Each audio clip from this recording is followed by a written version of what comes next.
The news, good evening.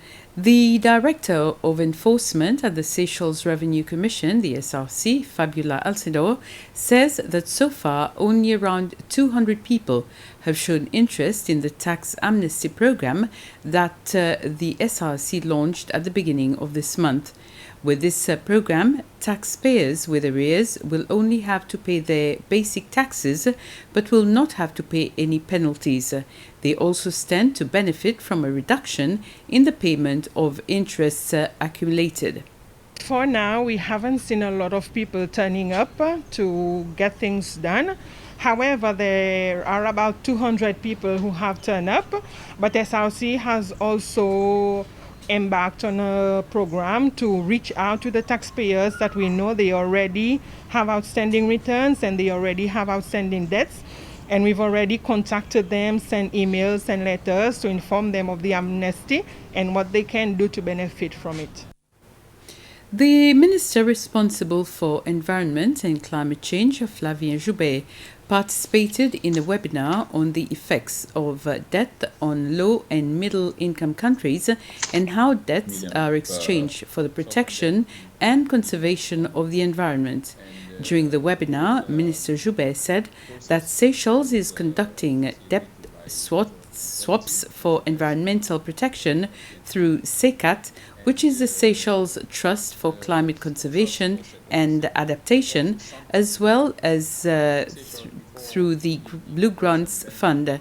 There were also discussions on what countries need to fund healthier, more resilient and cleaner environmental projects.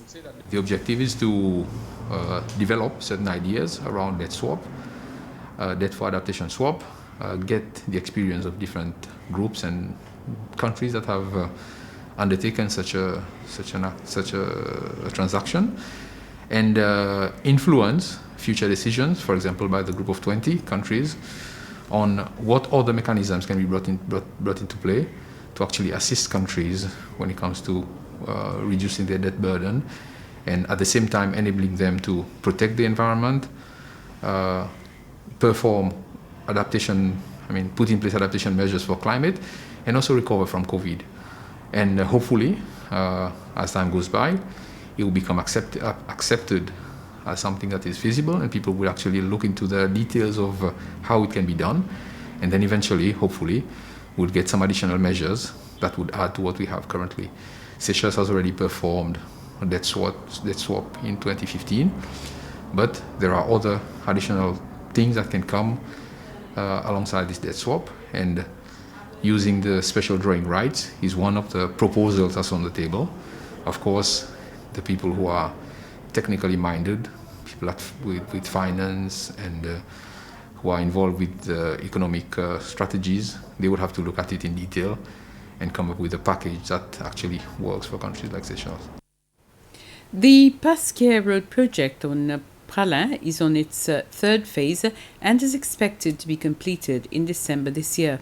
The Pasquier Road joins with the Belair Road at Grand'Anse, and it will benefit most people on the other side of the island. The project of building the 600 meters of road is being undertaken by KMC Enterprise and is costing about 6.8 million rupees.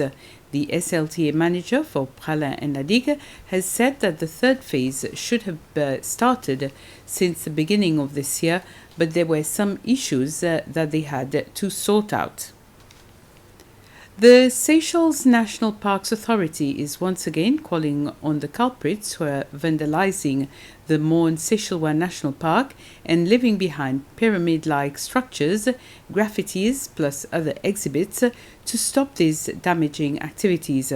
The latest incident at Marocochon early this month also involved what looked like a human skull, the picture of a politician and the logo of a political party. The SNPA says that it is working with the police and other parties to put a stop to such horrendous and disturbing activities.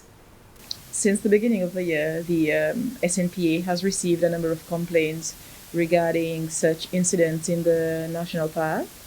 More specifically in the Morne Seychellois National Park, we've had such incidents of not just vandalism, but also of graffiti. We've had incidences at Malcochon, Salazie Trail, even at Mission Lodge. Okay. Our staff have gone on site to assess the situation. We've also involved the police, so we've been working very closely with the police to deal with this situation, which we at SNPA deplores. Okay, it's a sad thing which is happening.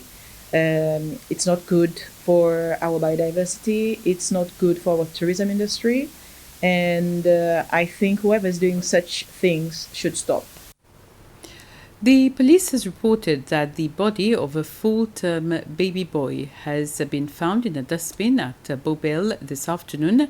The police have in a communiqué said that it was a boy collecting PET bottles from the bins who discovered the body. The incident was reported to police at around 1 p.m. this afternoon. The police are asking anyone who have credible information on the incident to contact the Beauvallon police station or the CID while it continues with its investigation.